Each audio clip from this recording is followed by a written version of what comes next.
चलिए भाई, आ जाएगा सीएफटी, सबसे खतरनाक टॉपिक। यस, दिल के करीब है आपके। वाह, Radhe hi Anushka, how are you? Radhe Radhe. कैसी हैं आप?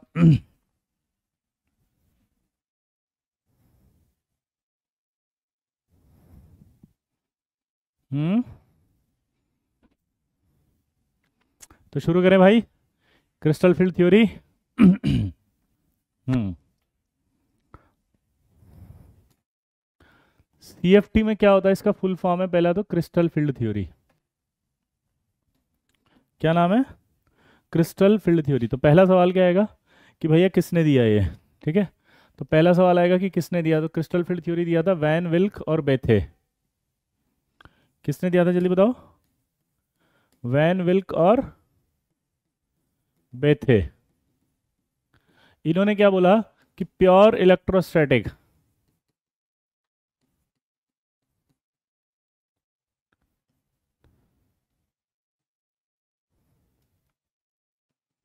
प्योर इलेक्ट्रोस्टैटिक अट्रैक्शन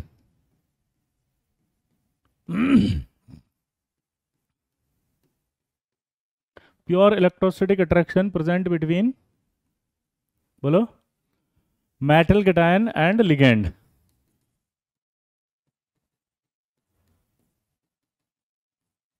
यानी ये बोलते हैं कि जो मेटल होता है और जो लिगेंड होता है उसके बीच में प्योर इलेक्ट्रोस्टैटिक अट्रैक्शन होता है। क्या बोले जल्दी बताओ?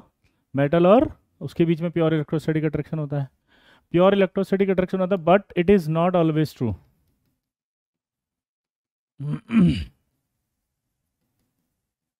पर ये हमेशा सही नहीं है। क्यों नहीं है? उसका रीजन है कि कॉम्प्लेक्स कंपाउंड में सिनर्जिक बॉन्डिंग होती है लल्ला। और कॉम्प्लेक्स कंपाउंड में अगर सिनर्जिक बॉन्डिंग होगी तो आप समझ सकते हैं कि सिनर्जिक बॉन्डिंग तो पाई बॉन्डिंग का टाइप है, और पाई बॉन्डिंग का टाइप है तो फिर प्योर इलेक्ट्रोस्टैटिक कैसे हुआ? तो इस वजह से इस वजह से जो हुआ वो क्या हुआ, ध्यान सुनना भाई लल्ला। ओ मेरा लल्ला, मचाएंगे हल्ला, बोलो, गली मोहल्ला। जल्दी से देखना फटाफट से, क्या बोला फटाफट? कि अगर मान लीजिए प्योर इलेक्ट्रोस्टैटिक अट्रैक्शन है, बोलो बोलो, प्योर इलेक्ट्रोस्टैटिक अट्रैक्शन अगर है तो उस कंडीशन में तो क्या होगा? प्योर इलेक्ट्रोस्टैटिक अट्रैक्शन है तो उस कंडीशन में क्या होगा? सिनर्जिक बॉन्डिंग तो फिर नहीं हो सकती, क्योंकि सिनर्जिक बॉन्डिंग तो पाई बॉन्डिंग है। जबकि अगर आप ध्यान से देखो तो, बोलो, जबकि आप अगर ध्यान से देखो तो आपका क्या होता है? ये प्योर इलेक्ट्रोस्टैटिक तो आयनिक होता है। तो इसलिए ये सही बात यहाँ पर गलत हो गई, क्योंकि ये नहीं होता है। ठीक है। अब अगर इसीलिए सीएफटी के बाद फिर एक और थ्योरी आई जिसका नाम था एमओटी। तो क्वेश्चन आपसे पूछेगा इस तरह के कॉम्प्लेक्सों के लिए कि NiCO होल 4 जो है ये, कि NiCO होल 4 जो है, ठीक है, इज एक्सप्लेन्ड बाय तो ठीक है, पहला आपसे बोलेगा वीबीटी से समझाओगे इसको, दूसरा बोलेगा सीएफटी से समझाओगे, और तीसरा बोलेगा कि एमओटी से समझाओगे, और चौथा बोलेगा नन। तो बताओ क्या होगा?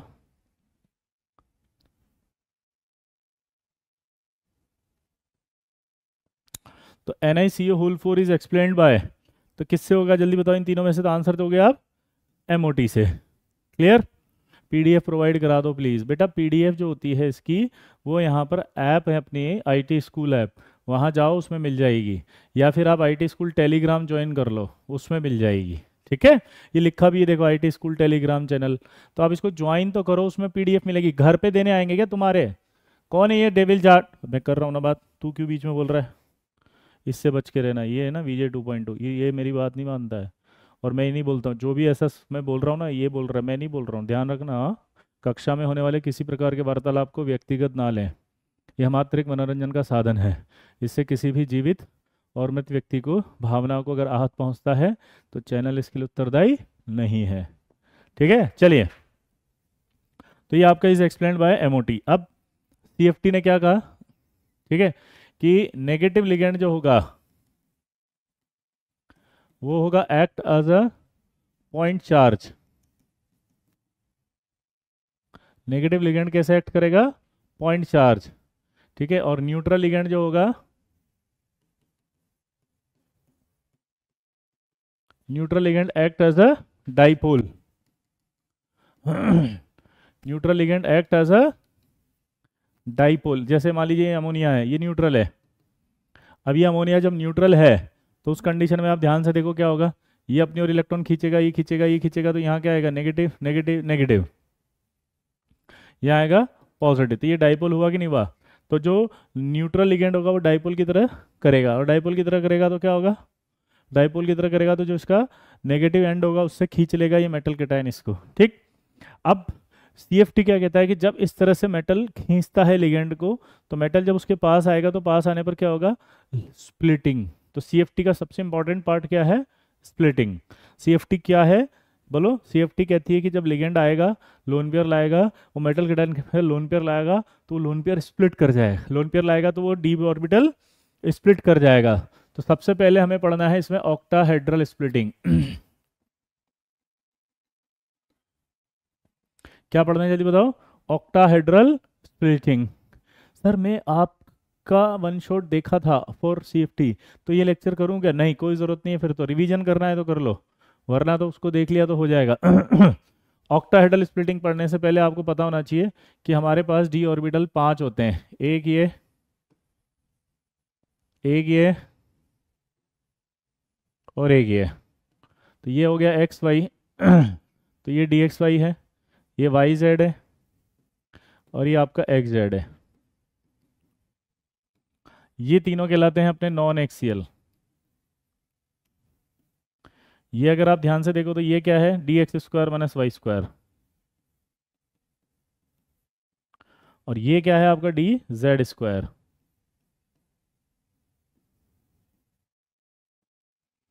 ये दोनों क्या है, एक्सियल। ये 5 ऑर्बिटल आपको दिमाग में होने चाहिए कि ये जो 5 ऑर्बिटल हैं, ये जो दिख रहे हैं, इनमें ये तीनों कैसे हैं, नॉन एक्सियल दिख रहे हैं, और ये दोनों कैसे दिख रहे हैं, आपके एक्सियल दिख रहे हैं। क्लियर, ये तीनों नॉन एक्सियल हैं और ये दोनों एक्सियल हैं। क्लियर भाई, अब दिमाग की बत्ती जलाते हैं हम। तो ऑक्टाहेड्रल स्प्लिटिंग जब होती है तो ध्यान से सुनना भाई,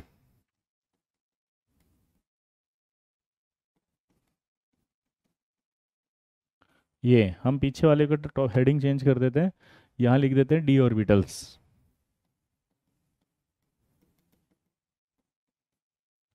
clear.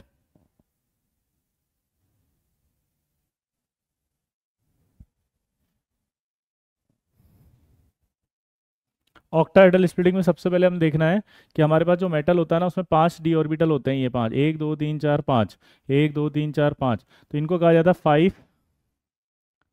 D generate orbitals of free metal cation.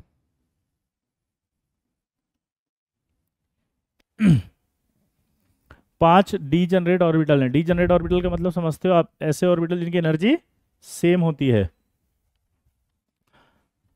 जल्दी बता, ये 5 डी जनरेट ऑर्बिटल जो लिखे हैं वो क्या है बोलो, जिनकी एनर्जी सेम है।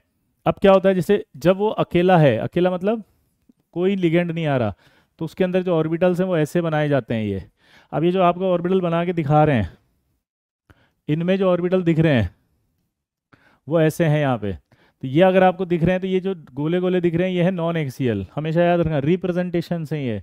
यहाँ पे क्या है, रिप्रेजेंटेशन, तो यहाँ पर क्या है, ये गोले गोले गोले गोले जो दिख रहे हैं रिप्रेजेंटेशन है, ये नॉन एक्सियल। और ये जो जो बीच में दिख रहा है वो क्या है, जो उसके एक्सिस के ऊपर बना है वो है बोलो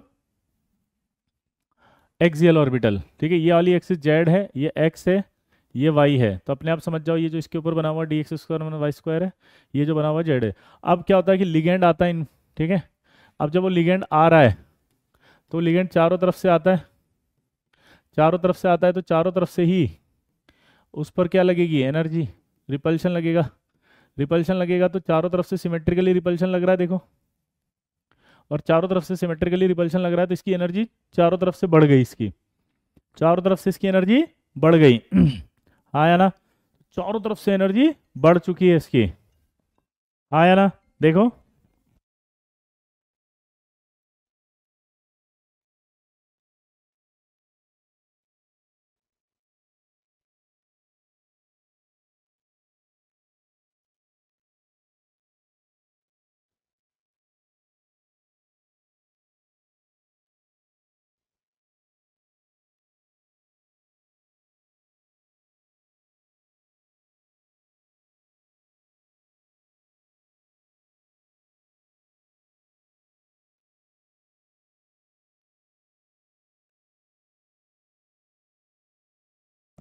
ठीक है, अब यहाँ पर अगर हम ध्यान से देखें तो यहाँ पांचों की एनर्जी इक्वली बढ़ी, लेकिन अब ये ऐसे तो बनेगा नहीं, ये क्या करेगा, ध्यान सुनना आप,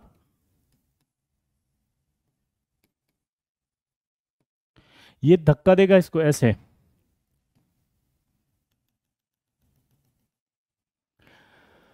जब वो आएगा तो आने पर कैसे आपका आएगा, तो बिल्कुल पास आएगा ना, जितना पास आ सकता है, तो जब वो पास आएगा तो अब देखो रिपल्शन किसको ज़्यादा मिलेगा, बस ये बता दो आप, तो अगर इतना समझ में आ गया तो सारी कहानी समझ में आ गई।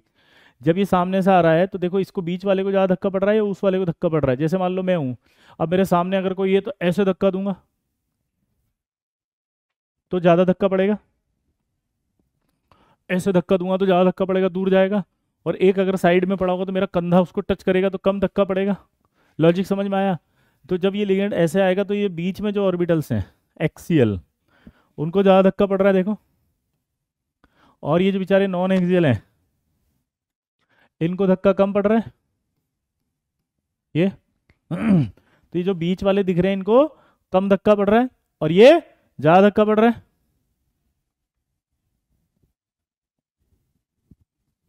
बेटा सौरभ आप है ना लेट आए हैं, मैंने पी ब्लॉग इसी चैनल पे कराया है वन शॉट, आप जाके देखो, है ना, जेई मेन के लिए। हाँ, तो ये आपके जब आएगा तो दो धक्का पड़ेगा, इसी धक्के को कहते हैं स्प्लिटिंग।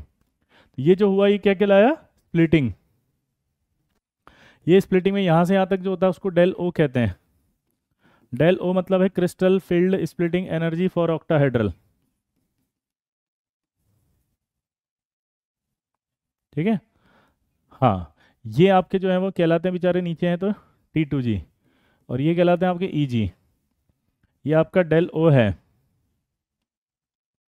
यहाँ से यहाँ तक जब जाएंगे तो ये आपका आएगा, यहाँ से यहाँ तक जाएंगे तो ये आएगा, तो ये जो ऊपर गई एनर्जी इसको कहते हैं +0.6 डेल ओ, नीचे वाली को -0.4 डेल ओ। क्लियर, दिखाई दे रहा है, हाँ या ना? अब ये आपको समझना है, ठीक है, क्या समझना है कि ये स्प्लिटिंग ऑक्टाहेड्रल होती है। अब इसके अंदर इलेक्ट्रॉन कैसे भरेंगे वो देखो, सबसे पहले तो आपको की पॉइंट देता हूँ याद करने का, 1 2 3, बोलो 1 2 3, ठीक है, और एक ये 2। अब यहाँ पर ये 3 है इसलिए इसका नाम है T2G, टी फिर 2 फिर जी, 3 है तो 3 लेटर आएंगे, 1 2 है, 2 ऑर्बिटल है तो 2 लेटर आएंगे, तो अपने आप समझ में आ गया कि EG कौन होगा, जल्दी बोलो, EG कौन होगा, ये दोनों, T2G कौन होंगे, ये तीनों, कोई डाउट? दूसरी बात, अगर आप भूल जाओ कि ऊपर वाली वैल्यू कौन सी थी तो मैं बता दूं, ये जो बीच में हरी वाली लाइन है ना इसे कहते हैं बेरी सेंटर, और ये जो बेरी सेंटर होता है इस सेंटर पर एनर्जी 0 होती है। अब आप ध्यान से देखो इसमें कितने इलेक्ट्रॉन बढ़ सकते हैं अपन, 2 और 2 4, 4 को मल्टीप्लाई करेंगे किससे, 6 से, तो कितना हुआ +2.4। नीचे कितना दिख रहा है बोलो, नीचे दिख रहा है आपका -0.4, इसको मल्टीप्लाई करेंगे कितने से, 6 से, तो कितना होगा ये -2.4, ऊपर +2.4, तो बराबर हो गया। अब एक और की पॉइंट देता हूँ, यहाँ से देखो कि यहाँ पे कितने इलेक्ट्रॉन भर सकते हैं, 6, ज़्यादा भर सकते हैं तो कम वैल्यू आई 4, ऊपर कम भर सकते हैं तो नीचे आई ज़्यादा वैल्यू 6। तो याद करने का तरीका आ गया कि 6 कहाँ होगा जहाँ कम होंगे, 4 कहाँ होगा जो ज़्यादा होंगे। तो इसका मतलब दिमाग सुनना, 2 डब्बे हैं तो 6, 3 वाले हैं तो 4, क्योंकि 6 और 4 था ये तो याद रह जाएगा, लेकिन किधर था, ऊपर कौन था नीचे कौन था भूल जाओगे। ठीक, अब क्या होता है, अब हमारे पास 2 तरह के लिगेंड्स होते हैं, एक स्ट्रॉन्ग फील्ड और एक होता है हमारा वीक फील्ड। स्ट्रॉन्ग फील्ड वो होता है जो स्प्लिटिंग लार्ज करेगा ऐसे, वीक फील्ड वो होगा जो स्प्लिटिंग कम करेगा ऐसे। अब ये जो होगा वो क्या होगा, इसमें स्प्लिटिंग लार्ज होगी तो डेलो ज़्यादा होगा पी से, ये जो होगा वो डेलो क्या होगा, पी से कम। क्लियर? वाह Ramesh, thank you, love you too बेटा। अब पी मतलब होगा यहाँ पर पेयरिंग एनर्जी,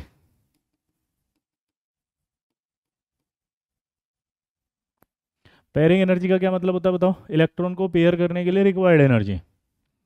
पेयरिंग एनर्जी क्या होती है बताओ, इलेक्ट्रॉन को पेयर करने के लिए रिक्वायर्ड एनर्जी अब इसके अंदर इलेक्ट्रॉन फिल करो आप, एक, ध्यान सुनना, तो यहाँ पर ये कह रहा है कि अगर आप देखोगे तो डेल ओ ज़्यादा होगा, ये गैप होता है डेल ओ मतलब ऑक्टाहेड्रल स्प्लिटिंग। अब दिमाग की बत्ती जलाओ, अब इलेक्ट्रॉन हमेशा वहाँ भरेगा जहाँ एनर्जी सबसे कम लग रही हो, दोबारा बोलो, इलेक्ट्रॉन वहाँ जाएगा जहाँ एनर्जी सबसे कम लग रही हो, ऊपर से नीचे देखो, तो इलेक्ट्रॉन वहाँ जाएगा जहाँ एनर्जी कम लग रही है, तो देखो इस वाले में एनर्जी यहाँ से यहाँ जाने में ज़्यादा खर्च होगी, तो पी मतलब क्या होगा, कम पेयरिंग एनर्जी, पक्का? तो यानी कि इलेक्ट्रॉन पेयर करने में एनर्जी कम खर्च होगी। तो पहला इलेक्ट्रॉन यहाँ, दूसरा यहाँ, तीसरा यहाँ, तो चौथा इसमें कहाँ जाएगा, यहाँ, पांचवा यहाँ, छठा यहाँ, सात, फिर आठ, नौ और फिर 10, ऐसे भरेंगे। लेकिन यहाँ पेयरिंग करने में ज़्यादा एनर्जी खर्च होगी, तो कैसे भरोगे, एक दो तीन, फिर यहाँ चार, फिर यहाँ पाँच, फिर नीचे छः, फिर सात, फिर आठ, फिर नौ और फिर 10।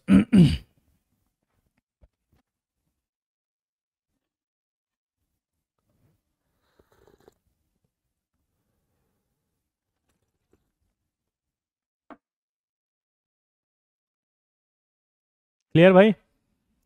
Oh my God devil Jat, I hate you but I love you यार। मैं अपने स्टूडेंट से कभी हेट नहीं कर सकता। You hate me but I love you Jat. आगे देखो, इलेक्ट्रॉन फिल करेंगे तो अगला यहाँ जाएगा, अगला यहाँ जाएगा। अब इसमें एक मज़ेदार चीज़ समझनी है हमें, हाई स्पिन लो स्पिन। ठीक है, हाई स्पिन जो होता है उसका मतलब होता है नंबर ऑफ अनपेड इलेक्ट्रॉन जो है वो ज़्यादा होंगे, और ये जो लो स्पिन है उसमें मतलब क्या निकलेगा, नंबर ऑफ अनपेड इलेक्ट्रॉन जो है वो लो होंगे।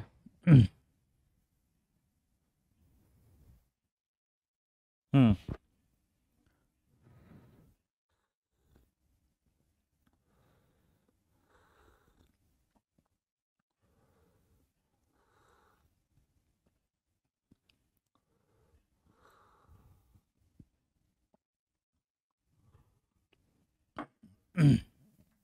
आगे बढ़े, तो दिमाग की बत्ती जलाते हैं फटाफट। अब वापस से मैं इलेक्ट्रॉन भरता हूँ इसमें। अब आप मुझे बताना हाई स्पिन लो स्पिन।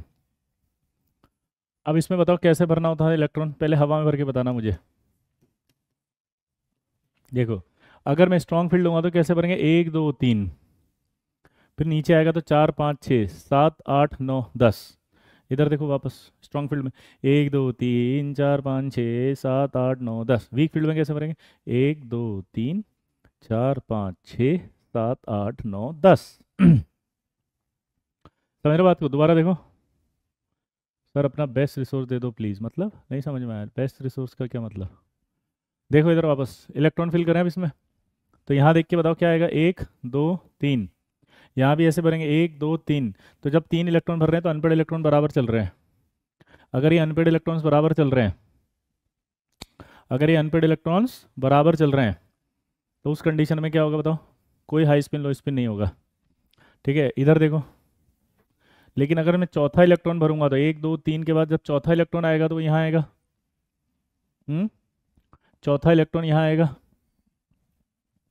चौथा इलेक्ट्रॉन अगर ऊपर जा रहा है कि नीचे आएगा बताओ, नीचे आएगा। ये नीचे आ गया, लेकिन यहाँ ऊपर आएगा। अब अनपेड इलेक्ट्रॉन यहाँ कम है, वहाँ ज़्यादा है, तो वो क्या हो गया, हाई स्पिन। ये क्या हो गया, लो स्पिन। अगला यहाँ आएगा, अगला यहाँ आएगा, वो क्या हो गया, हाई स्पिन लो स्पिन। अगला यहाँ आएगा, वहाँ कहाँ जाएगा, यहाँ। तो ये क्या हो गया, high spin, number of unpaired electron ज़्यादा है, यहाँ कम है, लो स्पिन। अगला यहाँ जाएगा, इसमें अगला यहाँ जाएगा। तीन अनपेड इलेक्ट्रॉन हाई स्पिन, ये लो स्पिन। अगला इलेक्ट्रॉन देखो तो यहाँ भरेगा, इसमें यहाँ भरेगा। अब दोनों में अनपेड सेम है, तो कोई लो स्पिन हाई स्पिन नहीं होगा। तो यहाँ भी कोई लो स्पिन हाई स्पिन नहीं होगा। तो अगर मैं यहाँ पर लिखूँ की पॉइंट रॉक्स, दुनिया शॉक्स, तो D1 to D3, D1 to D3 और D8 टू D10 क्या होगा बताओ, no low spin and no high spin. Clear? जल्दी बोलो क्या बताया मैंने, no low spin no high spin.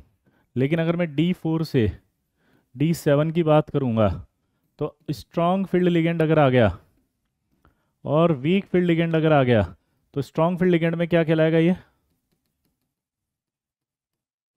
लो स्पिन।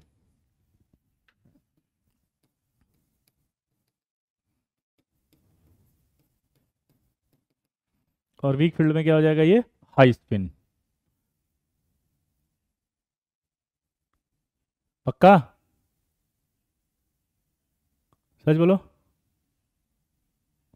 हाँ या ना?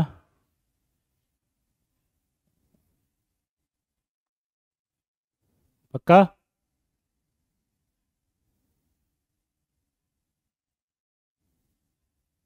अरे बोलो भाई, ये क्लियर हो गया हाई स्पिन लो स्पिन। अब आपसे सवाल पूछेगा यहाँ पर कि जैसे मान लीजिए K4FeCN6 का हाइब्रिडेशन बताना है, ठीक है। अब ध्यान से सुनना, सबसे पहले हमें स्ट्रॉन्ग फील्ड पता होनी चाहिए, उसका मैं की पॉइंट देता हूँ।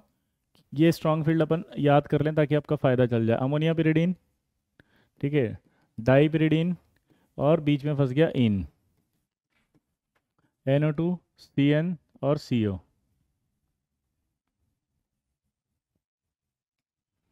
क्या हो जाएगा ये, NO2 CN और CO। ये सारे के सारे क्या कहलाएंगे, स्ट्रॉन्ग फील्ड लिगेंड। क्या बोले जल्दी बताओ। क्लियर, ये सब स्ट्रॉन्ग फील्ड लिगेंड है, दिमाग में बैठा लेना बस, वापस से याद करो इसको। अमोनिया पिरिडीन, डाई पिरिडीन, बीच में फंस गया इन, NO2 CN CO। दोबारा बोलो, अमोनिया पिरिडीन, डाई पिरिडीन, बीच में फंस गया इन, NO2 CN CO। दोबारा बोलो, अमोनिया पिरिडीन, डाई पिरिडीन, बीच में फंस गया इन, NO2 CN CO।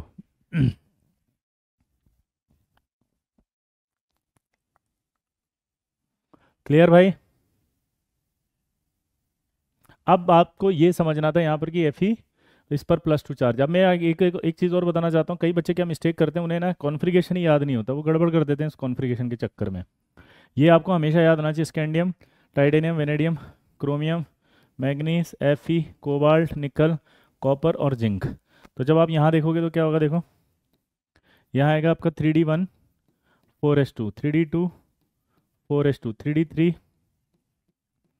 3D5 4s1, याद है, 3D5 4s2, 3D6 4s2, 3D7 4s2, 3D8 4s2, 3D10 4s1, और ये 3D10 4s2 आएगा। क्लियर है भाई। तो यहाँ पर आपको ये याद होना चाहिए, और इलेक्ट्रॉन जब निकलेगा तो S में से पहले निकलेगा। तो जब Fe+2 की बात कर रहा हूँ ये, तो पहले S में से निकलेगा, तो कितना बचेगा ये 3D6। कई बच्चे गलती करते हैं, D में से इलेक्ट्रॉन निकाल देते हैं, लल्ला। क्या बोला जल्दी बताओ। कई बच्चे गलती क्या करते हैं कि D में से इलेक्ट्रॉन निकाल लेते हैं, लल्ला। जल्दी बताओ क्या बोला मैंने, D में से, तो D में से नहीं निकालना। अब साइनाइड देखो स्ट्रॉन्ग फील्ड है, अब आप बताओ स्ट्रॉन्ग फील्ड है तो स्प्लिटिंग ज़्यादा करेगा, ये स्प्लिटिंग ज़्यादा करेगा तो इलेक्ट्रॉन कैसे भरेंगे, 6 ऐसे नीचे आ जाएंगे, 6 के 6 अगर नीचे आ गए तो ये आ गया आपका। अब अगर ये अपन ध्यान से देखें तो क्या होगा, ये हाइब्रिडेशन होगा, क्योंकि 6 लिगेंड है तो 6 डब्बे खाली चाहिए। तो 6 डब्बे जो कौन कौन से बनेंगे, D2sp3, ऑक्टाहेड्रल, डायामैग्नेटिक, μ0, पक्का आया ना। तो ये आपका 6 हैं, D2sp3, ऑक्टाहेड्रल, डायामैग्नेटिक, μ0, और μ0 के अलावा क्या आएगा बताओ, हाई स्पिन या लो स्पिन, लो स्पिन। और एक लाइन में और लिख रहा हूँ इसमें, इनर ऑर्बिटल कॉम्प्लेक्स। ये इनर ऑर्बिटल का मतलब क्या है, ध्यान सुनो, बोलो, इनर ऑर्बिटल का क्या मतलब है। यहाँ से अगर आप ध्यान से देखो तो इनर ऑर्बिटल का क्या मतलब है, कि अगर अंदर वाला डी पार्टिसिपेट कर रहा है हाइब्रिडेशन में, अंदर वाला डी, तो इनर। अगर मैं 4D लेता, जैसे 3D ले रहे हैं अपन यहाँ पे, 4D लेता तो आउटर हो जाता। जैसे एक एग्जांपल लेते हैं अपन अभी, अब इसका बताओ COF6 3- तो कोबाल्ट +3 आएगा, कोबाल्ट+3 में 3D6 आएगा, आया ना। तो कोबाल्ट+3 है, 3D6 आ गया। अभी 3D6 आ गया तो 3D6 भरो। अब ये तो वीक फील्ड है तो कैसे भरूंगा बताओ मैं, 1 2 3 4 5 6 7 6 है ना, ये। तो इस कंडीशन में क्या हुआ, ये भरा हुआ है तो बाहर वाले ऑर्बिटल जाएंगे, ये S, ये 3P और ये D। तो क्या बनेगा, ये sp3d2, ये बनेगा ऑक्टाहेड्रल। ठीक है, तो sp3d2 हो गया, ऑक्टाहेड्रल हो गया, फिर बोलो पैरामैग्नेटिक हो गया, फिर बोलो इनर ऑर्बिटल या आउटर, आउटर ऑर्बिटल और हाई स्पिन। अब मुझे इतना सा बता दो बस, क्या कि ये जो आउटर ऑर्बिटल है क्यों कहा, जल्दी बताओ। क्योंकि बाहर वाला डी पार्टिसिपेट कर रहा है, 4D। क्लियर दोस्त।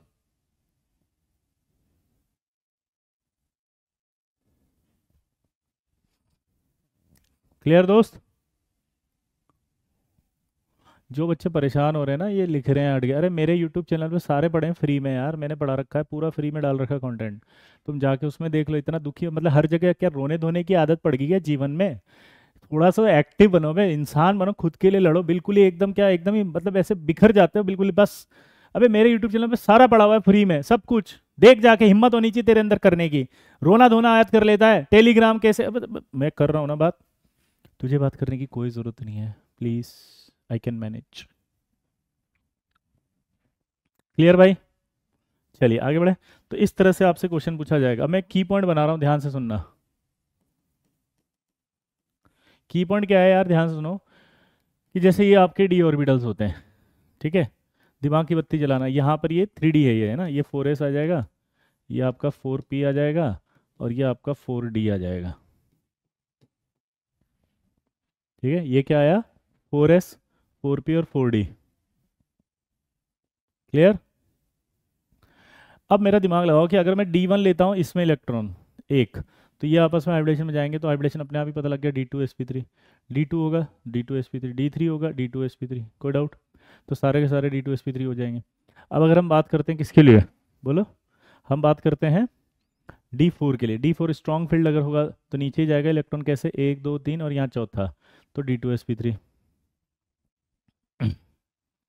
क्लियर? अगर मैं बात करूँ किसके लिए, बोलो, D5 के लिए स्ट्रॉन्ग फील्ड, 1 2 3 4 5, यहीं जाएगा D2sp3। अगर मैं बात करूँ किसके लिए, D6 स्ट्रॉन्ग फील्ड, 1 2 3 4 5 6, यहीं जाएगा D2sp। लेकिन अगर मैं D4 की बात करूँ वीक फील्ड के लिए, 1 2 3, ऊपर जाएगा 4, तो फिर अब ये हाइब्रिडेशन में नहीं जा सकता, यही जाएंगे, तो sp3d2 बन जाएगा। यानी कहने का मतलब है, अरे कहना क्या चाहते हो, कहना ये चाहते हैं कि अगर D1 से D3 आ जाए तो ऑलवेज D2sp3 होगा, इररेस्पेक्टिव नेचर ऑफ लिगेंड। क्या बोला, जल्दी बताओ, इररेस्पेक्टिव, बोलो, बोलो जल्दी बताओ, बोलो, इररेस्पेक्टिव नेचर ऑफ लिगेंड, कोई भी लिगेंड आ जाए, D1 से D3 ऑलवेज ये। और अगर मैं आपका यहाँ बात करूँ D8 टू D9 ऑलवेज, बोलो,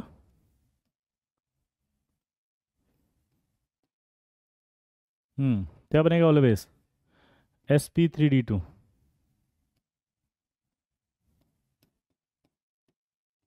ठीक है, D4 to D7 strong field ligand, क्या होगा, D2sp3। वीक फील्ड लिगेंड क्या होगा, sp3d2। ये की पॉइंट आपके दिमाग में बैठ जाना चाहिए। क्या बोला, जल्दी बताओ, D1 से D3 अगर होगा तो always D2sp3 irrespective nature of ligand, D8 से D9 होगा ऑलवेज sp3d2, D4 से D7 स्ट्रॉन्ग फील्ड लिगेंड में D2sp3, और वीक फील्ड लिगेंड में sp3d2। हाँ है ना? Thank you Rohit, thank you very much. पक्का ये की पॉइंट आपने लगाओ, मस्त हो जाओगे। लेकिन एक डाउट अभी मेरे मन में आएगा, बताऊं कौन सा? मेरे मन में डाउट आएगा इस वाले मॉलिक्यूल में, कि यार जब ये आपका D7 हो गया, ये कोबाल्ट +2 है, ये 3D7 है, ठीक है, तो D7 अगर हो गया, ठीक है, आप आज एक मेरा लाइव सेशन है, अगर आप चाहें तो आ सकते हैं, जितना भी गाइडेंस चाहिए, ठीक है। सादिक करके एक नाम सुना होगा यूट्यूबर, ठीक है, सिड एकेडमी, तो आज सिड एकेडमी में 9:30 बजे लाइव आऊँगा। हाँ, तो आप आ सकते हैं, उसके अंदर सब लोग आमंत्रित हैं, सादर आमंत्रित। क्लियर? क्या बोला, जल्दी बताओ।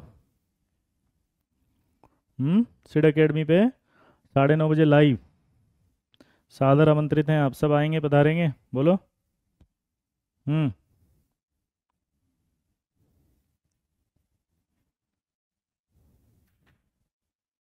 बोलो भाई, यस लिखो पहले, फटाफट फटाफट, यस यस यस यस, जल्दी।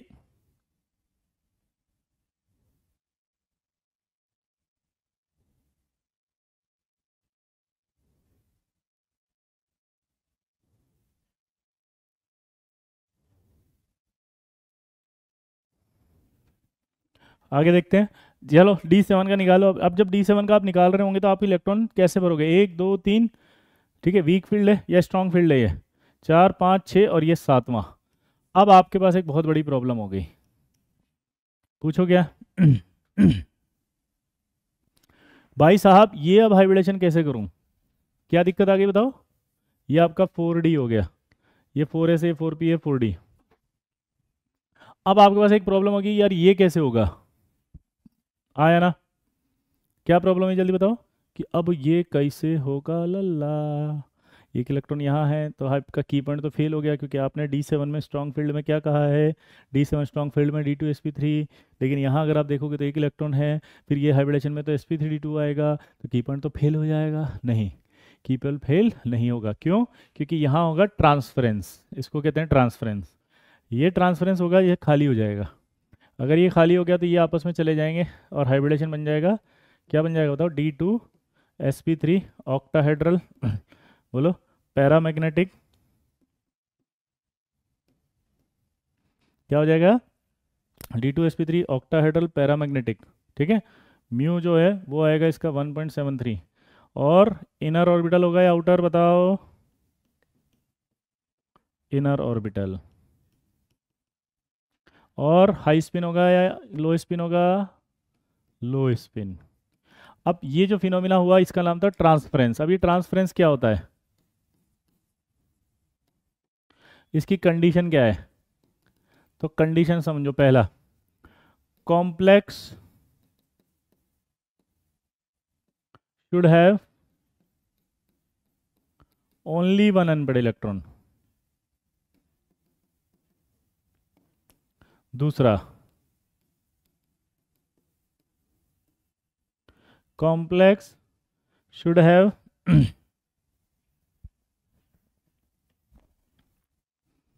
Only strong field ligand. तीसरा,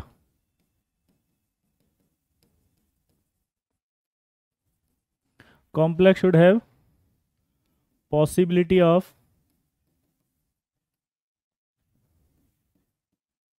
इनर ऑर्बिटल कॉम्प्लेक्स।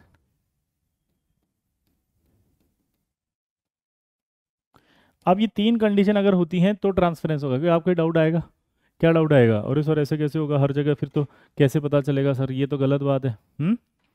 हाँ या ना? तो भाई एक बार बताओ, ये कोई गलत बात नहीं है, पूछो क्यों? क्योंकि इसकी कंडीशन सेटिस्फाइड होगी तभी ट्रांसफरेंस होगा, ऐसे मन से नहीं होगा। दोबारा बोलो, क्या बोला मैंने?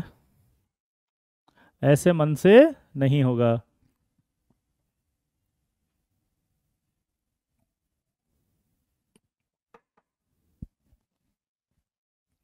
क्लियर दोस्त?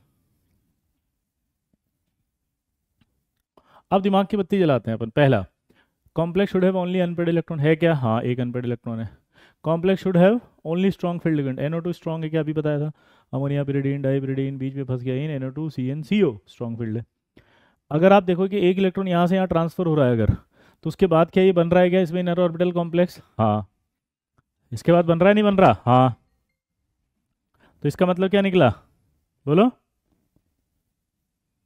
इसका मतलब क्या निकला?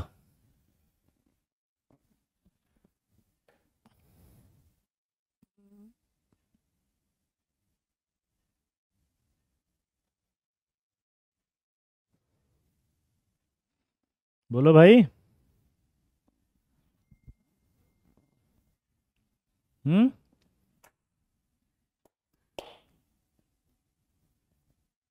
तो होगा।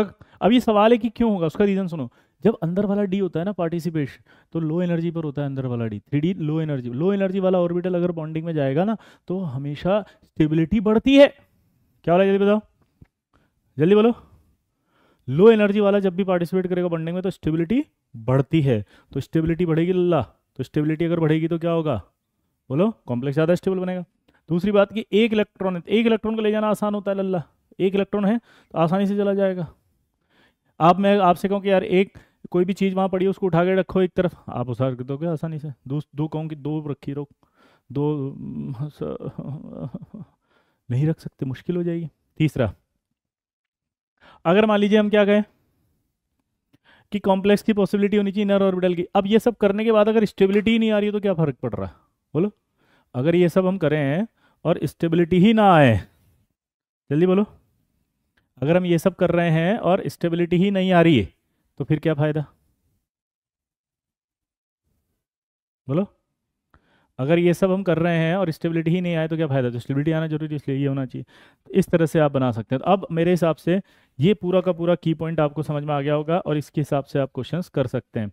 D1 से D3 always, D2 sp3, D8 से D10। ठीक है। एक मज़ेदार चीज़ और बता देता हूँ, इसको एक और याद रखना, लेबाइल कॉम्प्लेक्स भी कहते हैं। क्या कहते हैं? Labile complex. और इसको इनर्ट कॉम्प्लेक्स भी कहा जाता है। अब ये इनर्ट कॉम्प्लेक्स और लेबाइल कॉम्प्लेक्स क्या होता है? देखो, वीक फील्ड से अगर बना हुआ है कोई कंपाउंड तो आसानी से चल जाएगा, आसानी से डिसोसिएट होगा। तो ले भाई मतलब ले भाई। क्या बोला जी? पूनम जी बिल्कुल। उसने क्या बोला? ले भाई ले जा लिगेंड आसानी से। और ये स्ट्रॉन्ग फील्ड से बना हुआ है तो इसका मतलब क्या होगा? स्ट्रॉन्ग। सर आप मेंटरशिप क्यों नहीं ले रहे चैनल पे? अबे ली तो थी, कल ही तो नहीं ली। ये लोग गजब भी, आज भी लेंगे अपन, आज सीड एकेडमी पे लेंगे। उसने रिक्वेस्ट की मेरे चैनल पे आओ सर लाइव, मैं कहा ठीक है आ जाएंगे। ठीक है, 9:30 बजे आज लाइव आ जाना, वहाँ पे मेंटरशिप देंगे। सारे डाउट्स पूछना। हम्म, तो यहाँ तक आपकी बात समझ में आ गई। अब हम पढ़ेंगे स्क्वायर प्लेनर स्प्लिटिंग।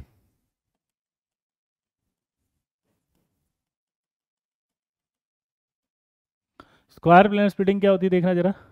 कि जैसे मान लीजिए ये आपका पहले इनिशियली ये आपके पास 5 ऑर्बिटल थे और इन 5 में से आपको पता है पांचों की एनर्जी बढ़ी थी क्योंकि सिमेट्रिकल स्प्लिट हुआ था। फिर आपको पता था ये ऑक्टाहेड्रल ऐसे हो गया था। यहाँ पर ऐसे था सिचुएशन कि ये लिगेंड यहाँ पे है। हाँ या ना? पूनम पाठक जी बोल दिया ना यस। यस, ये आ गया। अब यहाँ पर उन्होंने क्या कहा कि अगर जेड एक्सिस से हम इस लिगेंड को दूर ले जाएं तो स्क्वायर प्लेन बन जाएगा ये। क्या बोला जल्दी बताओ? जेड एक्सिस से अगर हम दूर ले जाएं तो बन जाएगा। हाँ या ना?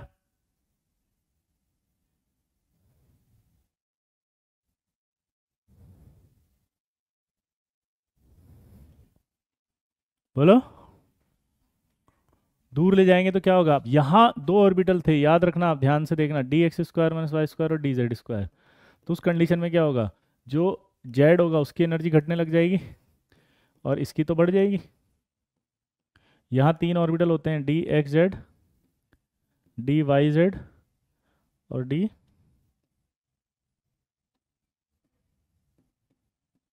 X z, d y z, d z x.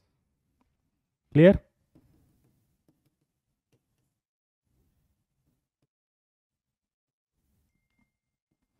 इसका नाम क्या हो जाएगा? ये ऐसे जाएगा तो डी एक्स वाई, क्योंकि जहाँ जहाँ जेड होगा उसकी एनर्जी घटेगी।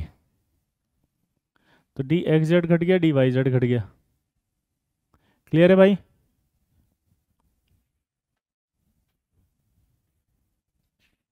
हाँ या ना?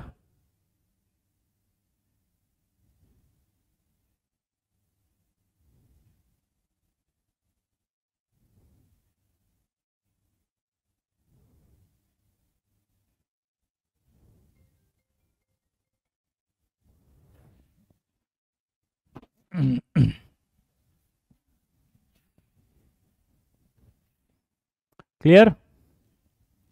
बोलो। क्लियर दोस्त? अब लेकिन क्या ये स्क्वायर प्लेन बना? भी नहीं। अभी स्क्वायर प्लेन बनने के लिए इसका पूरी तरह से हटना जरूरी है, यानी कि सिर्फ ये होगा। अब दिमाग लगाते हैं अपन, इसका मतलब जेड से पूरी तरह से हट गया और एक्स वाई से पास आ रहा है। जेड से पूरी तरह से हट गया और एक्स वाई से पास आ रहा है, तो इसका मतलब क्या होगा? इसकी एनर्जी तो और बढ़ जाएगी, इसकी एनर्जी और घट जाएगी, इसकी वापस बढ़ जाएगी और इसकी और घट जाएगी। क्लियर? तो दिमाग की बत्ती जलाओ। ये आपका d x square minus y square है, ये आपका क्या है? डी एक्स वाई है, ये आपका क्या है? डी जेड स्क्वायर है, और ये क्या है आपका? डी एक्स जेड और डी वाई जेड है। तो यहाँ से यहाँ तक की स्प्लिटिंग को आपको याद रखना है, इसका नाम होता है स्क्वायर प्लेनर स्प्लिटिंग। इसको बोलते हैं हम डेल एस पी। क्या बोलेंगे लल्ला? Del s P. क्या बोलेंगे लल्ला? Del s P. अब आएगी टेट्राहेड्रल स्प्लिटिंग। टेट्राहेड्रल स्प्लिटिंग जो होती है, टेट्राहेड्रल स्प्लिटिंग जो होती है, उस टेट्राहेड्रल स्प्लिटिंग की बात अगर अपन करें तो उन्होंने इसको कैसे समझाया, देखना जरा। उन्होंने कहा ये क्यूब है और उस क्यूब में आप देखो ध्यान से,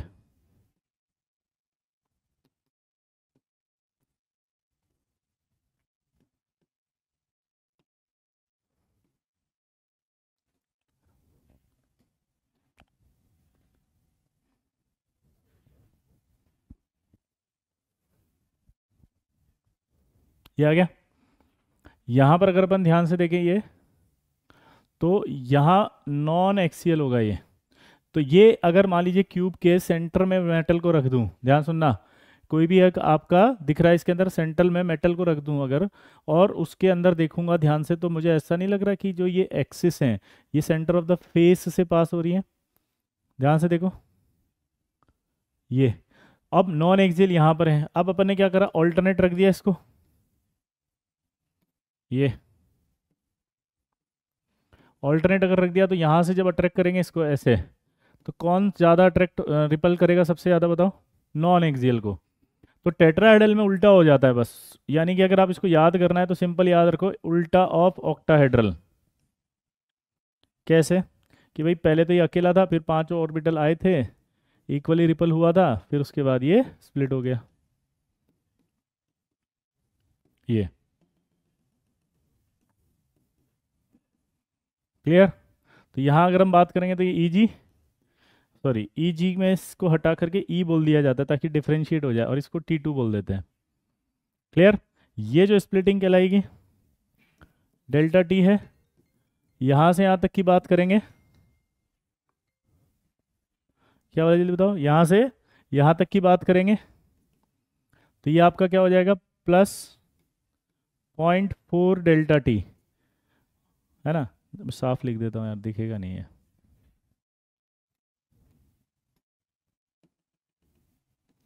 ये प्लस 0.4 डेल्टा टी। यहाँ से यहाँ की बात करेंगे -0.6 डेल्टा टी, क्योंकि ये नीचे देखो कम है तो यहाँ ज़्यादा वैल्यू है, ऊपर ज़्यादा डब्बे हैं तो नीचे कम वैल्यू है।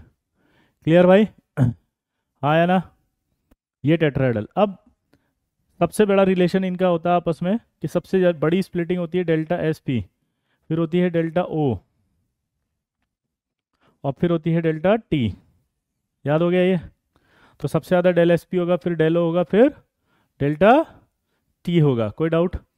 और डेल्टा टी बराबर याद रखना ये 4/9 डेल ओ होता है, और del t, del s p बराबर भी 1.3 डेल ओ होता है।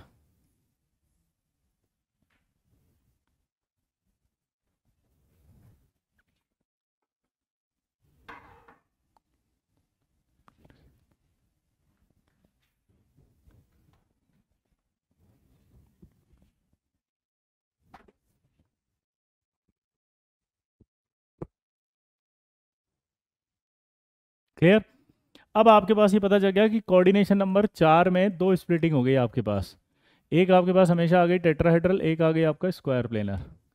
अब आपको क्वेश्चन पूछेगा, जैसे मान लीजिए NiCN होल 4 दे दिया उसने एक, और एक आपको दे दिया NiCl4 2-।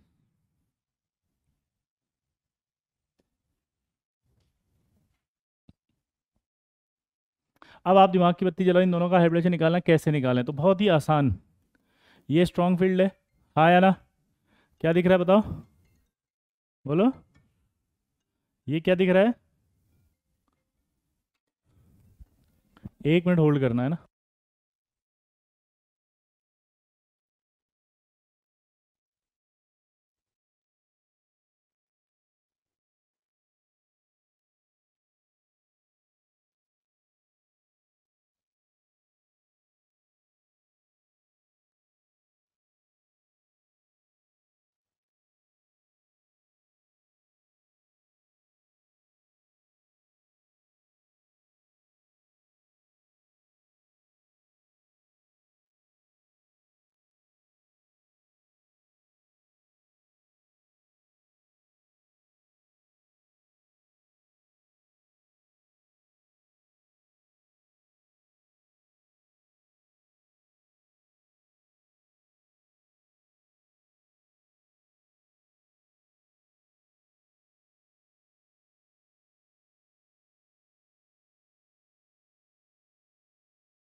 अब देखो इधर फटाफट, अगर हम इसकी बात करेंगे तो क्या आएगा ये 3D8।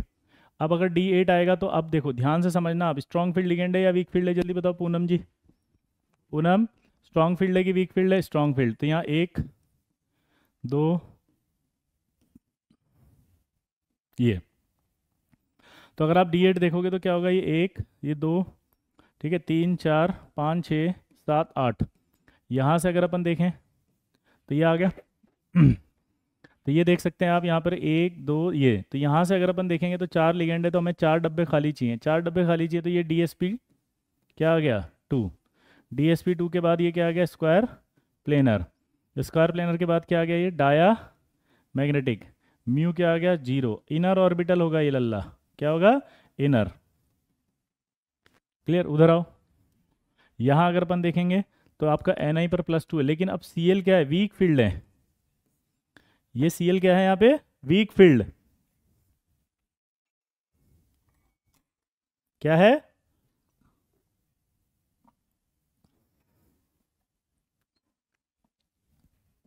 वीक फील्ड अगर है तो देखो वीक फील्ड में क्या होगा, ये आ गया। अब इसमें इलेक्ट्रॉन भरो 8, 1 2 3 4 5 6 7 और ये 8। और यहाँ से अगर अपन देखेंगे इसको तो ये क्या दिखाई देगा, sp3 टेट्राहेड्रल। और ये क्या हो जाएगा, पैरा मैग्नेटिक। म्यू क्या हो जाएगा, 0 नहीं होगा इसमें, क्यों, क्योंकि ये है, कितने अनपेड इलेक्ट्रॉन दिख रहे हैं, 2, तो म्यू इजिकल टू हो जाएगा 2.87। बोर मैग्नेटॉन इसकी यूनिट है। अब इसके बाद ये आउटर ऑर्बिटल होगा कि नहीं होगा, नहीं होगा। पूछो क्यों, आउटर ऑर्बिटल इसलिए नहीं होगा क्योंकि डी पार्टिसिपेट नहीं कर रहा है इसमें। आउटर ऑर्बिटल इसलिए नहीं होगा अनुष्का, क्योंकि यहाँ डी पार्टिसिपेट नहीं कर रहा है, हाँ या ना। अब ये आउटर हो गया, sp3 हो गया म्यू, ठीक है।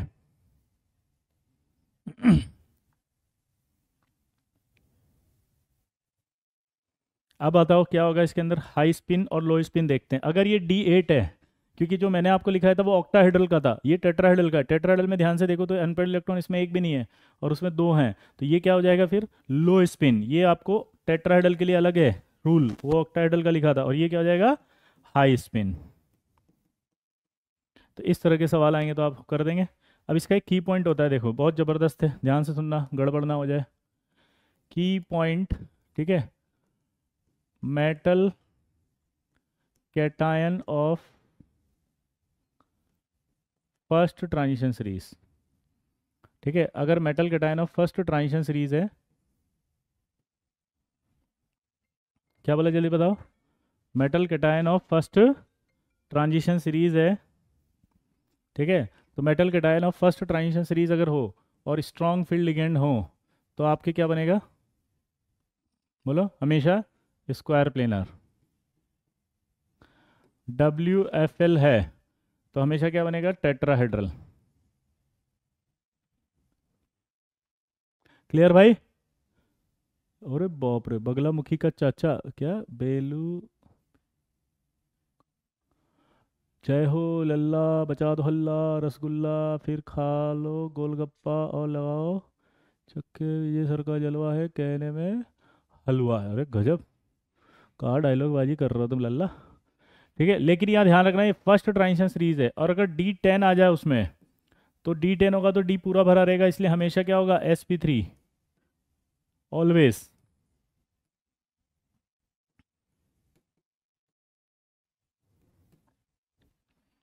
ठीक है। D10 ऑलवेज sp3, पक्का।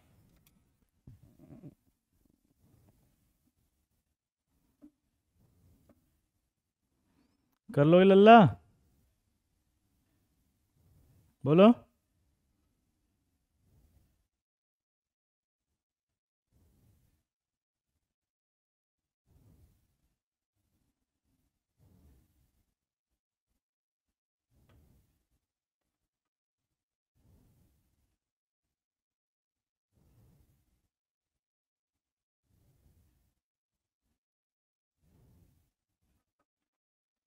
क्लियर। अब इधर देखो, अब D10 तक तो फिक्स हो गया, ये आपका फर्स्ट ट्रांजिशन सीरीज हो गई। ये ध्यान रखना भाई, metal cation of first transition series में 4 लिगेंड अगर हैं तो आपके स्क्वायर प्लेनर 4 वीक फील्ड है तो टेट्राहेड्रल, कोई डाउट। लेकिन D10 अगर आ गया फिर वो कोई भी हो तो फिर ऑलवेज sp3। अब सेकंड ट्रांजिशन सीरीज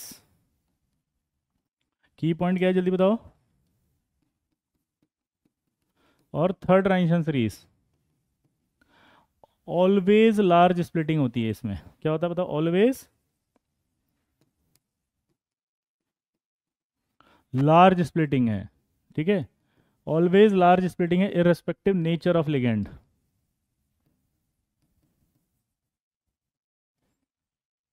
क्या वाला जल्दी बताओ, ऑलवेज लार्ज स्प्लिटिंग होगी इररेस्पेक्टिव नेचर ऑफ लिगेंड। क्या वाला जल्दी बताओ, कोई भी लिगेंड आ जाए लल्ला, क्या वाला जल्दी बताओ, कोई भी लिगेंड आ जाए,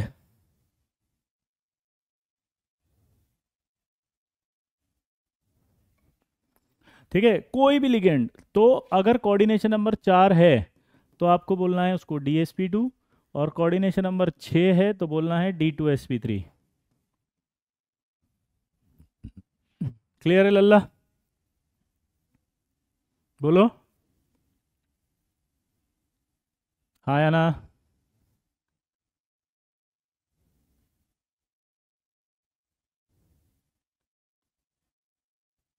बोलो, यहाँ तक ठीक है। कोऑर्डिनेशन 4 है DsP2, कोऑर्डिनेशन 6 है D2sp3। अब आप भूल गए, आपसे पूछा उसने कि RHF63 माइनस, ठीक है, RHF63 माइनस, तो इसका मतलब दिमाग की बत्ती जलाओ खड़ाक से। तो RHF63 माइनस है तो यहाँ पर ये मेटल आपको याद नहीं आ रहा। अब आपको कन्फ्यूजन पता है क्या आएगा, आप ये सोचोगे यार मैं थर्ड ट्रांजिशन सीरीज है कि सेकंड ट्रांजिशन सीरीज है, कैसे करें। क्लियर। तो इसका मतलब ध्यान सुनो, क्या आपको scandium, titanium, vanadium, chromium, manganese, Fe, cobalt, निकल, कॉपर, जिंक ये सब याद है। तो अगर आपको scandium, titanium, vanadium, chromium, manganese, Fe, cobalt, निकल, कॉपर, जिंक ये सब याद हैं तो दिमाग की बत्ती जलाओ। जो याद नहीं है वही तो सेकंड और थर्ड ट्रांजिशन सीरीज है। अरे जो याद नहीं है वही तो सेकंड और थर्ड ट्रांजिशन सीरीज है। तो जो याद नहीं है उसका 4 में क्या बोलना है D2sp3, 6 में क्या बोलना है D2sp3। कीप एंड रॉक्स दुनिया शॉक्स, देख के बताना है यहाँ पे। ये एलिमेंट याद नहीं है ना, तो 6 लिगेंड देखती क्या बोलना है D2sp3 RaCl PS3 होल 3। ये लिगेंड याद नहीं है ना, नहीं नहीं है ना, हाँ हाँ। कितने लिगेंड है, 3 और 1 4 DsP2। ये लिगेंड याद नहीं है ना, IrCl63 माइनस, नहीं। तो क्या बनेगा ये D2sp3।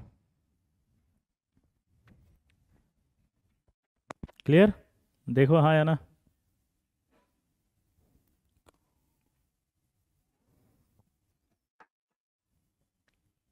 लल्ला समझ में आ गया। डॉपर 25 का 18 अप्रैल बोला ना आर्यन, 18 अप्रैल को आने वाला भाई, एकदम बिंदास। सारे कोर्सेज आने वाले अप्रैल में, 11th का अप्रैल में आएगा, ड्रॉपर भी 18 अप्रैल के आसपास आ जाएगा, 12th भी चालू होने वाली है अप्रैल में। तो don't you worry, be happy. Clear, तो यहाँ तक की बात समझ में आ गई। अब ये आपके पास सारा का सारा मैंने कोऑर्डिनेशन का की पॉइंट दे दिया भाई। अब सबसे खतरनाक चीज़ें क्या होती हैं कोऑर्डिनेशन केमिस्ट्री में, वो हैं ये दो आपको याद रखना है। ये आपको परेशान करेगा, याद कर लेना इसको, है ना। ये हमेशा ऑक्सीलेट वाले परेशान करेंगे, ठीक है। ये आपके आएगा ऑक्सीलेट वाटर +3 यहाँ डेल ओ ज़्यादा होता है इसलिए हाइब्रिडेशन इसका आएगा D2sp3 ऑक्टाहेड्रल, ठीक है, डाया मैग्नेटिक और लो स्पिन। ये हमेशा याद रखना, इनर ऑर्बिटल कॉम्प्लेक्स। इन दोनों को याद कर लेना भाई, ये जरूर आएंगे और परेशान करेंगे। आई होप कर लेंगे आप, पक्का प्रॉमिस। इसके बाद ये वाला क्वेश्चन भी आपके बाद बहुत परेशान करेगा, NiCO4। अब हमने क्या कहा था कि यार ये जो NiCO4 है ये CFT से तो आएगा नहीं। तब CFT से आएगा नहीं तो क्या होगा, देखो इसको नॉर्मल तरीके से करेंगे अपन। तो होता क्या है, निकल के केस में जब ये ऐसा होता है और स्ट्रॉन्ग फील्ड होता है तो वो जंप कराएगा इसको इसमें, और जंप कराएगा हमेशा तो क्या होगा D10 होते ही जंप करेगा, ये बैक पेयरिंग कहते हैं इसको, बैक पेयरिंग। तो D10 हो गया, और D10 अगर हो गया तो हाइब्रिडेशन sp3 होगा, तो इसका हाइब्रिडेशन भी sp3 आएगा। तो इस तरह से सवाल आएंगे तो कर दोगे, बोलो पक्का, सच्ची बोलो। जैसे मान लीजिए FeCO5 है, ये जो CO वाले होते हैं ना बैक पेयरिंग करेंगे, ये 3d6 4s2 होगा, तो ये बैक पेयरिंग करेगा, बैक पेयरिंग करेगा तो D8 हो गया। अब आप सोचो अगर 8 भर गया तो एक डी खाली बच गया ना, तो ये हाइब्रिडेशन अपने आप ही देखो क्या बन गया इसका, DsP3। इसमें जो डी होता है वो dz², ये याद रखना पड़ेगा, और इसकी ज्योमेट्री याद हो गई TBP। तो ये बैक पेयरिंग याद रखना, CO वालों में हमेशा बैक पेयरिंग कर देता है, D10 हो गया इसलिए sp3, वरना आप इसका हाइब्रिडेशन DsP2 निकालते। हाँ या ना, तो DsP2 नहीं निकालना है लल्ला। अब समझ में आ गया? जल्दी बताओ, मचाओगे हल्ला? अरे लल्ला जल्दी बता दे, मचाएगा हल्ला गली मोहल्ला? अब सबसे बड़ी प्रॉब्लम आती है बच्चों को कोऑर्डिनेशन में, कलर। ठीक है, कलर ऑफ कॉम्प्लेक्स कंपाउंड कैसे निकालें? तो देखो कलर ऑफ कॉम्प्लेक्स कंपाउंड में भी बहुत आसान है। कलर ऑफ कॉम्प्लेक्स कंपाउंड के क्वेश्चन कैसे करने, ध्यान से देखना। सबसे पहले ये याद रखो आप कि कलर जो आएगा वो D1 से D9 तक आता है, हमेशा कलरफुल रहेंगे ये। ठीक है, D1 से D9 colourful, D0 and D10 जब आएगा तो ये होगा कलरलेस। दोबारा से बोलो, क्या बोला मैंने? D0 और D10 अगर होगा तो वो हमेशा कलरलेस होगा। यहाँ पर एक को छोड़ के सब कलरफुल होंगे एक्सेप्ट FeF63-, ये आपका कलरलेस होगा। ये आपका क्या होगा लल्ला? कलरलेस। हाँ है ना? अब ये आपके पास कलर आ गए, क्वेश्चन देख करके आंसर देना है कि कलरलेस कौन कौन होगा, तो आपको दिख जाएगा D0। अब इसके बाद कलर जो आता है वो इस रीजन में आता है VIBGYOR, इसको कहते हैं विब्ज्योर। विब्ज्योर में क्या होता है? लैम्डा बढ़ेगा, न्यू घटेगा और ई घटेगा। हाँ या ना बोलो, लैम्डा बढ़ेगा, न्यू घटेगा और ई घटेगा। क्लियर? हाँ या ना? तो अब यहाँ अगर अपन बात करते हैं इसको, तो ये VI, फिर ये B, ये G, ये Y, O और R, विब्ज्योर। ठीक है, ये विब्ज्योर होता है। इसके अंदर आपको ये याद रखना है कि अगर वॉयलेट इंडिगो एब्जॉर्ब करेगा तो क्या दिखेगा? येलो। येलो एब्जॉर्ब करेगा तो वॉयलेट इंडिगो। ब्लू एब्जॉर्ब करेगा तो बोलो ऑरेंज। ऑरेंज एब्जॉर्ब करेगा तो ब्लू।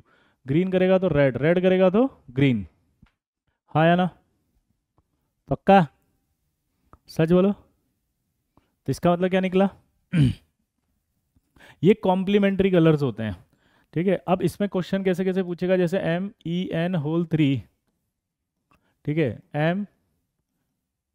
MH2O6 और MBr6। ठीक है, ये आपका मान लीजिए +2 +2 +2 ऐसे दे दिया उसने, मतलब 4- हो जाएगा वो, यहाँ पर +2 हो जाएगा। ठीक, आपको इसने क्या करा, 3 टेस्ट ट्यूब ली और उन 3 टेस्ट ट्यूब में डाल दिया इसे। 3 टेस्ट ट्यूब में डालने के बाद उसने क्या करा, आपको बताया कि ये मेरे पास जो 3 टेस्ट ट्यूब है उनमें जो कलर आए हैं वो ये हैं। एक टेस्ट ट्यूब में रेड कलर है, एक में ग्रीन कलर है, एक में ब्लू कलर है। क्या बोला जल्दी बताओ? एक में ये क्या है, रेड, ठीक है, ग्रीन और ये ब्लू। क्लियर है भाई? तो ये आपका रेड आ गया, ये ग्रीन आ गया और ये ब्लू आ गया। अब दिमाग की बत्ती जलाओ, ये दिख रहे हैं तो इन्हें कहा जाता है ऑब्जर्व्ड कलर, और इनके होते हैं ऑब्जर्व्ड कलर के बाद बोलो एब्जॉर्ब्ड। कॉम्प्लीमेंट्री कलर एब्जॉर्ब किया जाएगा। तो जो भी आप मतलब निकालेंगे वो एब्जॉर्ब कलर के हिसाब से निकालेंगे। तो रेड का एब्जॉर्प्शन कलर देखो, रेड ही है, उसका एब्जॉर्प्शन कलर कौन होगा? ग्रीन। ग्रीन का कौन सा होगा? रेड। ब्लू का कौन सा होगा? देखो, ऑरेंज।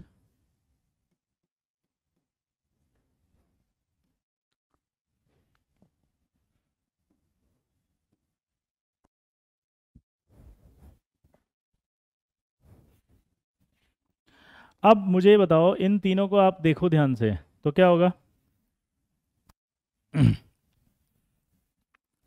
अगर आप इन तीनों को ध्यान से देखो तो क्या होगा? देखो, ये सारे के सारे VIBGYOR दिख रहे हैं, कॉम्प्लीमेंट्री है ना। और अरे कहाँ चला गया भाई, इधर देखो, हमें पता है ये VIBGYOR है, इधर से इधर जाएंगे, लैम्डा बढ़ेगा, न्यू घटेगा, ई घटेगा। थोड़ा सा दिमाग की बत्ती जलाओ।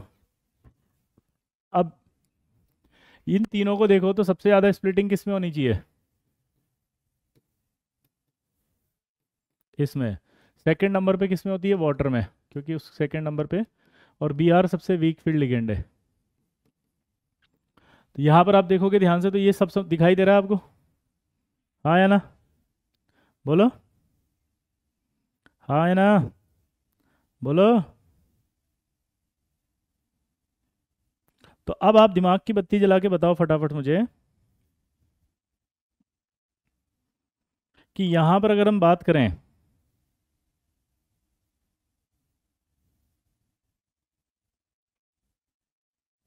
बोलो,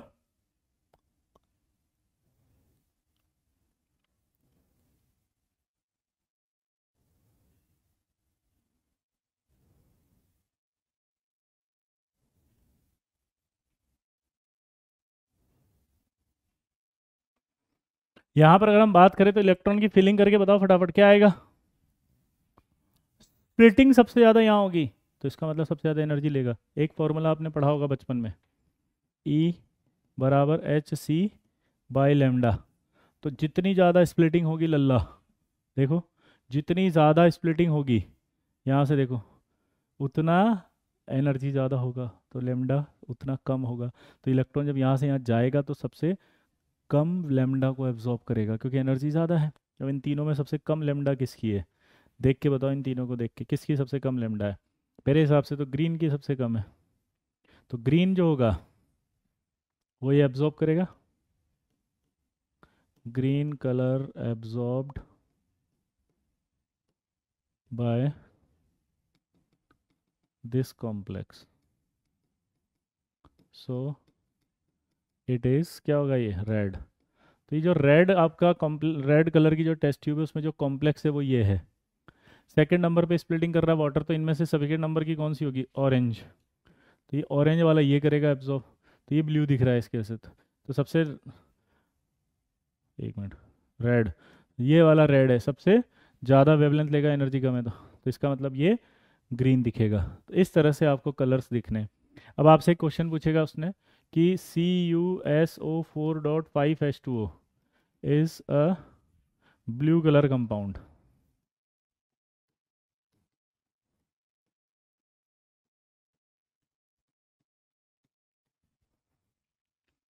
CuSO4.5H2O इज़ अ ब्लू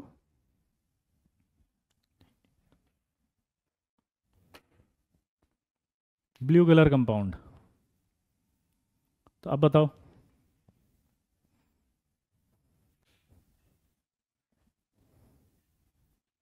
क्या होगा, बताओ।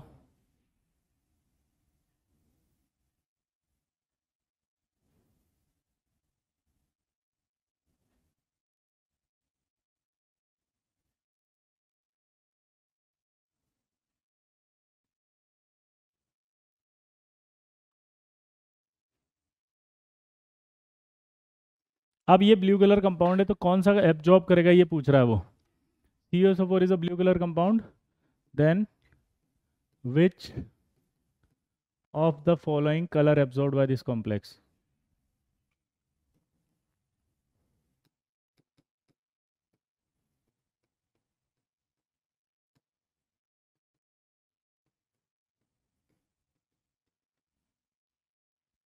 आंसर बताओ। ऑब्वियस सी बात है कि अगर ब्लू दिख रहा है तो ऑरेंज आएगा। ऑप्शन में ऑरेंज रेड था, यही एडवांस का सवाल है, ऐसे सवाल आएंगे तो निपटा दोगे। PYQs देख लो, अब आप कितना आसान हो रहा है सब कुछ, देखा कितना इजी है। ओ मेरे लल्ला मचा दे हल्ला, अब तो गली मोहल्ला, बोल मेरे लल्ला। ठीक है। अब यहाँ पर एक सवाल और पूछता है आपसे, कैलकुलेशन ऑफ CFSE वैल्यू।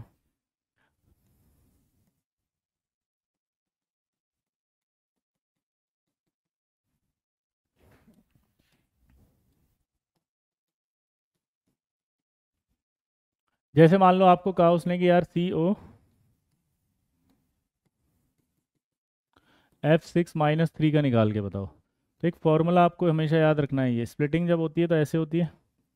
आपको मैंने थोड़ी देर पहले अभी ऐसे बताया था, ये गैप होता है। थोड़ी देर पहले मैंने आपको बताया था कि यहाँ से यहाँ तक की जो वैल्यू होती है वो 0.6 प्लस आएगा ऊपर तो, प्लस 0.6 डेल ओ आएगा, यहाँ पर पॉइंट डेल ओ आएगा, क्लियर, माइनस में। तो अब दिमाग की बत्ती जलाओ, इसका जो फॉर्मूला होगा वो होगा CFSE बराबर -0.4 डेल ओ प्लस, ठीक है, 0.6 डेल ओ, ठीक है, प्लस MP ना, यहाँ x लिख देते हैं, यहाँ y लिख देते हैं। यहाँ पर ये जो x बराबर लेंगे अपन वो होगा number of electrons in T2G और y बराबर होगा नंबर ऑफ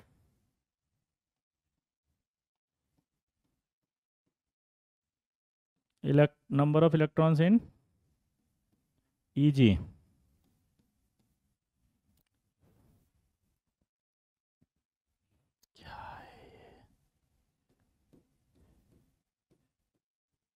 क्लियर? तो ये आपका फॉर्मूला बन जाएगा, ये 0 है यार, पता नहीं क्या हो रहा है इसको। फॉर्मूला समझ में आया कि नहीं आया? अब पुट करो यहाँ पर फटाफट, इसमें कितने इलेक्ट्रॉन आ रहे हैं जल्दी बताओ। अगर मैं कोबाल्ट +3 लेता हूँ तो 3D7 होता है, और अगर ये 3D7 होगा तो इलेक्ट्रॉन 6 आ जाएगा ना, +3 है तो ये 6 आ जाएगा। तो बोलो इलेक्ट्रॉन 1 2 3 4 5 6, ख़त्म। अब 6 भरने के बाद यहाँ उस पर वैल्यू पुट करें अगर अपन, तो ये आपका 0.4 हो गया, इंटू कितने इलेक्ट्रॉन है 6, प्लस 0.6 इंटू यहाँ कितने इलेक्ट्रॉन है 0, प्लस यहाँ कितने इलेक्ट्रॉन है 3 P पेयरिंग एनर्जी। अब इसको सॉल्व करो आप फटाफट, कितना हुआ -2.4 डेल ओ, यहाँ डेल ओ भी आएगा है ना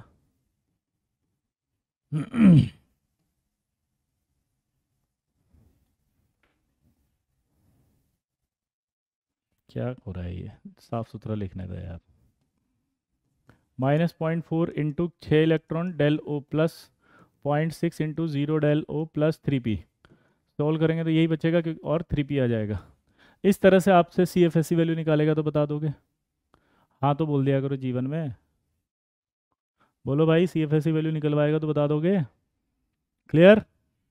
तो आई होप अब आपको सारा सब कुछ समझ में आ गया होगा, ठीक है। इतना करने के बाद अब आपको, मुझे नहीं लगा कोऑर्डिनेशन में कोई डाउट आएगा, प्रॉमिस बोलो, सच्ची बोलो।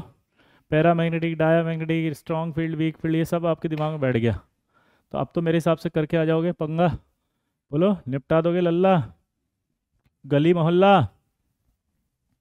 एक बार यस बोल दो बस जल्दी से जाते जाते, हाँ सर निपटा देंगे एकदम, प्रॉमिस बोलो, पक्का वाला प्रॉमिस, सच्चा वाला प्रॉमिस, अच्छा वाला प्रॉमिस, पक्का पक्का पक्का। कोऑर्डिनेशन अच्छा हो गया भाई, चलिए मिलते हैं, बेस्ट ऑफ लक अगली क्लास में, बाय।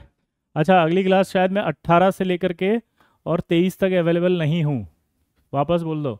18 मार्च से लेके 23, यानी कि मंडे से लेके 23, यानी कि ऑब्वियस सी बात है फिर अगली क्लास अपन होली के बाद ही लेंगे, होली की छुट्टी भी हो सकती है तो 24 को ले सकते हैं या तो, ठीक है, हम बता देंगे आपको। बाय।